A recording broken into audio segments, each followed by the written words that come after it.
grand morning, moon rising. I don't even know what I'm doing anymore. Welcome. Do we start again? No. Let's just keep it real raw and unedited, right? Welcome. I don't even know what day it is. I think it's day 162. I do know it is August the 12th today. I'm moving through a lot. I have a family member who was put into palliative care last week, and it was his birthday yesterday, and I think he might go today. The doctors gave him 2 days yesterday, so yeah. And it's my grandma's birthday tomorrow, so you know, it's just big energy week. Trust where we're meant to be, right? But let's read what today's Luminous Humanness message is all about to ensure that we have a good day. All right, August 12th, the signature spice. You are a unique connecting link between the infinite and the finite. Consider the qualities that make you unique, whether it be your story, your special way of perceiving the feelings of others, or your one-of-a-kind way of loving, doing, and being in life. There's an ingredient only you have. It brings the spice to life that allows heaven and humanity to deliciously dance together in the organic and sometimes orgasmic melting pot of life. I honor the unique spice I bring to life. We do. We bring a very unique perspective in this space, don't we? It's probably one of my favorite things about what I do and how I work.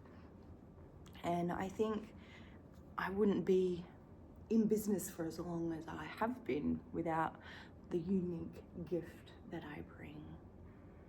So if you don't know a lot about me, let's have a little share. In 2019, my daughter was 12 and 13 at the time, my eldest daughter. She was self-harming. She didn't have a lot of tools within herself to regulate her own nervous system. And I had no idea what any of that meant or was back when we were navigating the life of things. And from that space, we discovered that my poor daughter did not have many tools of self-love. In fact, we didn't even know what self-love was back then. I went on a bit of a journey.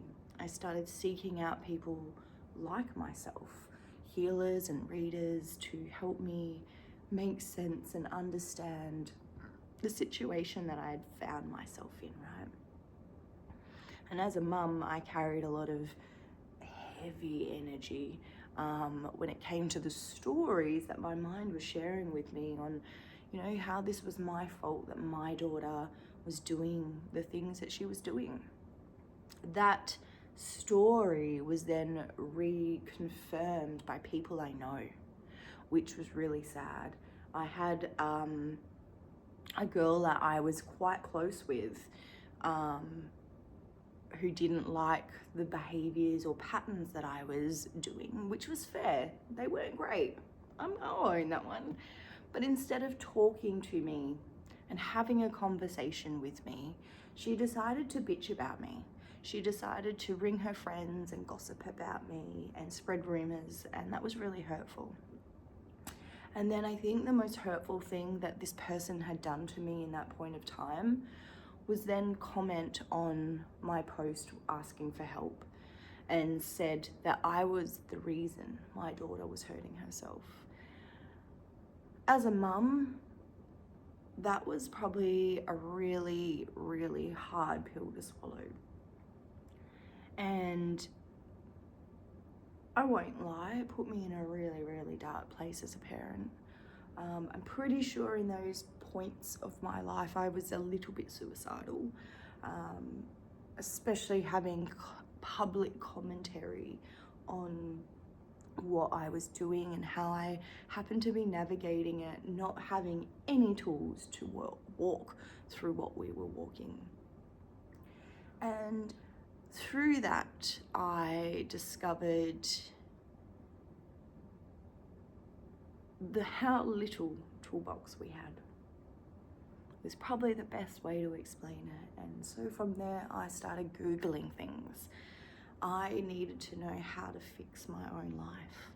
And so I went down this crazy rabbit hole back then of learning and writing all the things self-love. And I had another friend that I was learning this with. We'd done some retreats and a few other things, and we were really unraveling and understanding what self-love was together, which was a really cool journey. And from that space, we were going to create a big retreat and course and life. I ended up doing it on my own, and she went on her own journey and is still doing her own thing and killing the things that she's doing in her own arena. But it reminded me of how lonely this journey is and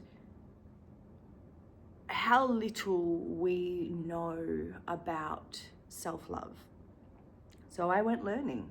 I wrote myself a little list of all of the things I didn't love about myself. And the reason I wrote that list is because I couldn't write anything that I actually did like about myself on a list. It said, write down all of the things that you love about you by being honest and truthful.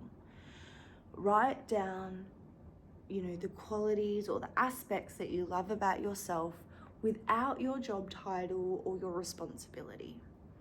Once you remove those layers, who are you as an individual, and what do you like, or what qualities do you like about yourself?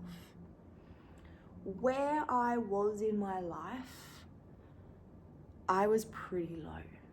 I was suicidal, so it gives you an idea of how depressed my mind was.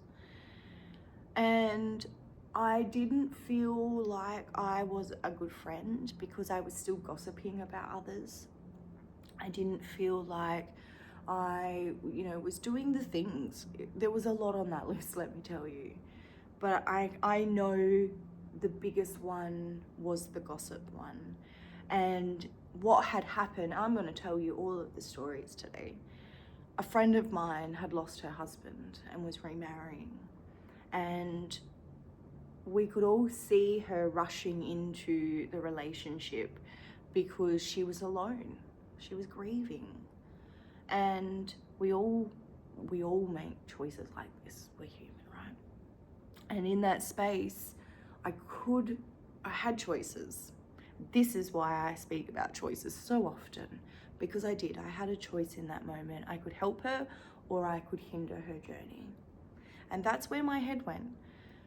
I didn't feel like I was really her friend because I wasn't actually helping her. I was going behind her back and telling her other friend on all the things and not actually being direct. It was a pretty poor quality to have as a human being. And I didn't like it about me at all. So I wrote about it. I wrote down all of those aspects of myself that I did not like, that I did not enjoy, that I felt hindered me from loving me. And after I wrote down all of those things that I did not like, there was a lot, I ended up writing a bit of a prayer afterwards. I've still got the journal. I wrote a prayer afterwards and I asked for Spirit to show me how to find all of those things. I felt so lost. I didn't know what I needed or how to find it. And so the journey has been unraveling since then. And from that space, it really taught me what to work through. And now I don't gossip about anybody. it's probably the very, very last thing I will do. We just had the alarm go off, so we've just had the video cut out, so I'm going to splice them together. But what I was saying is, when we are in these spaces, it's quite easily to move through those stories, right? It's quite easily to become that negative version. We're digging deep into ourselves and finding those little pieces of light to bring us back, right? So I went on that journey. I wrote all the things. I started to do better after I asked Spirit to help. And so I did. I sat down with my friend and I redirected it. I stopped gossiping. And when those moments come up, when someone would come to me for gossip, I would sit with it. How can I actually help them? Does this conversation help this person? Does it lower their vibration? Does it add light to the energy? Like, I was really mindful of what I carried into those spaces. Now, since then, I've had a lot of confrontation in that space, where I will call you out if you are doing that, because I can't be in that energy anymore. If we can't help, I can't hinder the conversation. And it reminds me of what I've recently navigated through. You know, a lot of people seen me call out a behaviour and thought that was the only side of the story I must hold. Again, shows us how limited the mindsets of others are at times when they project those little things outwardly, right? But what I did notice was it wasn't real. This is what creates realness. And it was up to me to decide what that looks like, hence why I write. I can then dissect it, I can then help. I can then have that conversation with you and change it. I recently, just talking into conflict like this, had a lady try to tell me or share conflict that she was moving through, and, you know, tried to blame the other person for their expectation. And I shut it down pretty quick. And the way I redirected it for this person was, you're expecting this person to change when you're the one who's made the change. This person, it was over a birthday cake. This person, it was turning 21 and wanted a birthday cake like they received every other year before they turned 21. Now, a 21st birthday is quite a significant day. And unfortunately, the people within this space, one was sick, so couldn't make the cake, which was understandable, but the person who was receiving the cake still expected a cake and were really disappointed that they didn't receive a cake. No communication was given to each other to know where each person sat. So this middle person came in and was trying to kind of make me pick a side, is probably the best way to explain it. There is no right or wrong in this situation. Both truths exist. This person was sick and couldn't make a cake. This person expected a cake because they've received a cake every other birthday. See the stories? I can also see where this person could have made a phone call, could have organised another cake, if it's a job or an expectation that was put upon them for a long time. This person could have also offered to share the load, things like that. There's lots of stories. It doesn't make one story right or wrong. And this is what we have to remember being a human being. And once I was able to redirect that conversation with this middle person and say to them, no, I'm not going to stand here and let you whinge about this person who wanted a cake. Because at the end of the day, that person wasn't wrong. Did you explain to them they couldn't have the cake because said person was sick? She said no. I said, so you expect said person to understand after it was promised? Yeah, but this person was sick. I understand that. But this person also is holding an expectation. Can we see the stories? And this is what's so important when we hold space, is to understand both perspectives and to be able to communicate both perspectives. When I navigated the DV helping my client I was able to see both sides of those stories. Other people, on the other hand, only heard one version of a story. They didn't hear both. I got to see both. I got to hear both. I got to have that conversation. And then so when I then continued that conversation on later, I was able to see both perspectives. I was able to hold compassion and truth and justice in one conversation because there was no right or wrong. It just was what the situation was. Was wife A or wife B in the wrong? Neither of them were. They are both hurt people trying to survive. That's it. Person A and person B brought wounds. Person A and person B didn't heal said wounds. Person A and person B took out said wounds. Like, this is how stories are created, and we must be inquisitive. We must take that step back to view situations or stories in a full picture, and we must give ourselves time, grace, and compassion to do those things, because without learning, without dropping into these conversations, you become a fracture to that story. You become part of that icky energy, and that's not what we want as human beings, because at the end of the day, it's none of our business. That's God's business, or Spirit's business, or Source business, or whatever the spirit energy is that you believe in. That is their business. It's nothing to do with you or your life path.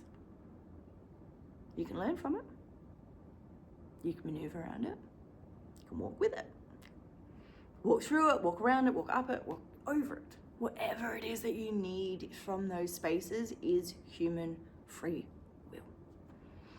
And we have to remember that. And this is why I really do speak into being curious, because true truths can revolve or evolve or be alive in those spaces, right? It's all of these weird and wonderful things of the journey of life. But it's learning how everything links and works together in these spaces, because without one piece, you're missing so many other pages. And without learning these things by walking through it, I probably wouldn't know it either. But this is why I share some of this now. It's taken me a while to find my voice in the social media world, because every time I do share my voice, I pretty much get shit on. So I'm very mindful now on how I have these conversations, how I share. It's probably why I don't video record as often as I probably should in these spaces, because that projection of others, I feel it. I hear the story. But it's up to us, right? To not be involved in the business of others, and to remember where our heart and higher self sit in those spaces, so we can come back to ourselves. Come back to creating the right intention for what it is that our mind, body, soul, and energetic field need, right? And this is where discernment is huge. Curiosity and discernment, they all go together. Be curious to the conversation, but be open-minded to it. Go and explore it, right through it. Have fun with it, be inquisitive, because that's what life is about. Joining in on all the fun. This is why it's important to have compassion and kindness for others, because we all make mistakes. We all walk through our own journeys in one way, shape, or form, and we are all hurt beings doing the best we can with the tools that we have. Regardless of how a situation unfolds, I will always share compassion and forgiveness for an individual, including what we just walked through. The other person is quite happy to shit on me on all over the place, right? But I haven't done that to them, because I can see that there was a lot of love in that relationship, and the wounds just outgrew that love. That's it. Why does it have to be more? Like, the humanness is always looking for more. The mind is always trying to grasp or hold on to things that might not necessarily be there. And it is our job to understand that, to dissect that, to diffuse that, to unravel what that is. This is a big morning this morning. These are huge conversations. But needed, I feel. Really needed conversations for whoever's out there. I'm just resetting the transcript, and we might then drop into our intentions. We're already 20 minutes in. It's a long video this morning. But needed, right? I think whatever we're needing this morning, we're just leaning in. We're trusting the why. Because that's how we work and operate the best, right? Is when we trust the flow of life.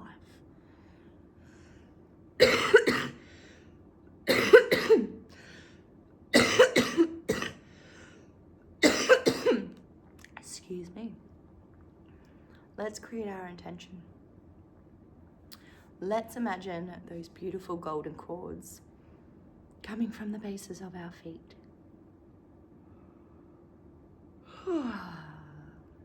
Going down and into the ground. As Mother Earth grounds, holds, and supports us.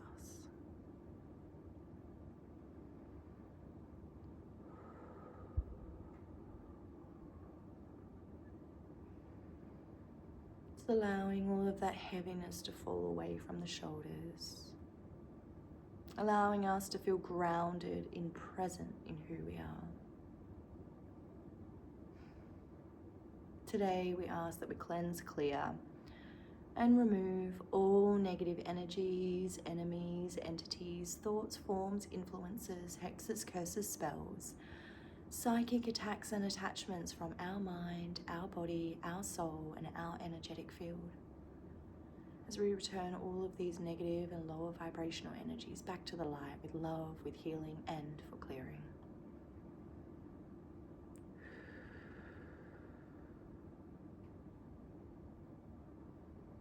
Call forth Archangel Michael to place us in a beautiful bubble of white light energy to keep us safe and protected so we can do the healing and journeying that is needed today on our journey.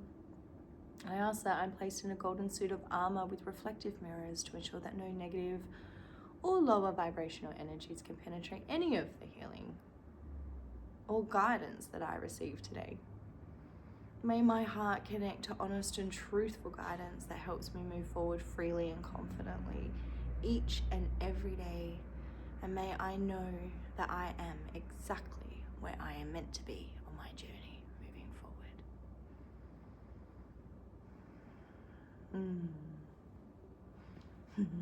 It's always nice creating those little intentions for our day. Now, something you can do, these are just things to add in to make you think about how positive your life might be. You could do acts of gratitude. I used to do Alice in Wonderland gratitude list every morning where I would think of 6 impossible things that I am grateful for each and every day. So that was another thing that I've played with over the time. Daily affirmations, setting them on your phone to remind you of those quotes or sayings that you need. For me, it was, I am exactly where I am meant to be, best case scenario, to help my mental health move forward through my wobbles.